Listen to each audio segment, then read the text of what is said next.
Hello, it's Rob at Small Urban Garden UK, and today I want to talk to you about grasses.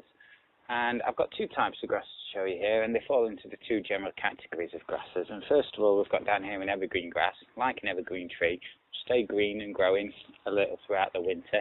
And over here, we have your deciduous grasses that die back and go brown in the winter, but what we do tend to do in most gardens is keep them as they've got quite nice structure to them, and they can look really quite pretty, and they give a bit of interest to the garden in the winter.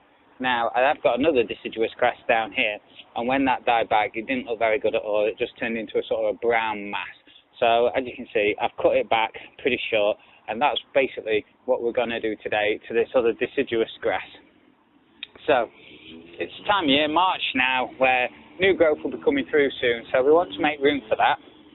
And what we're going to do is just low back, we're going to slowly cut back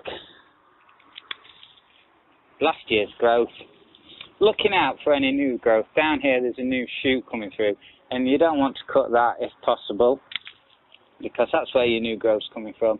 And of course grasses grow from the bottom, so if you cut it on the top, then you'll have a sort of flat head to it and it won't look great. So we'll keep cutting away, looking for any new growth and making sure that we're avoiding it. And I do like grasses. I love the structure, I love the noise they make, I love the seeds. We've been keeping them in pots, except for this one down here that's growing in the ground. It's looking really quite nice down there. We're going to keep it there, I think.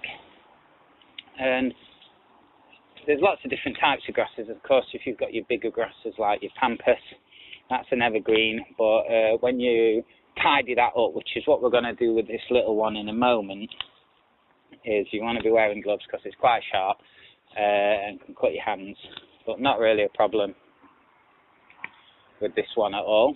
It's coming together now.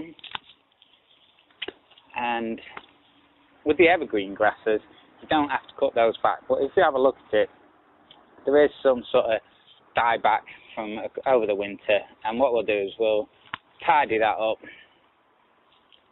ready for this year so that it looks neat.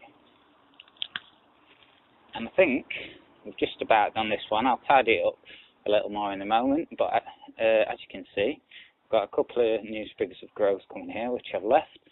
I've got a few weeds in there which I might pull out. Some ivy's managed to get into there, ubiquitous. Pull that out, and that's basically it for your deciduous grasses. Cut them down low. We can probably take that back even lower now, and they should come back strong in a couple of months when they start to grow in the new growing season. Now this one, I think, it being evergreen, but as you can see, the old growth that sort of died back comes out really quite nice and easily.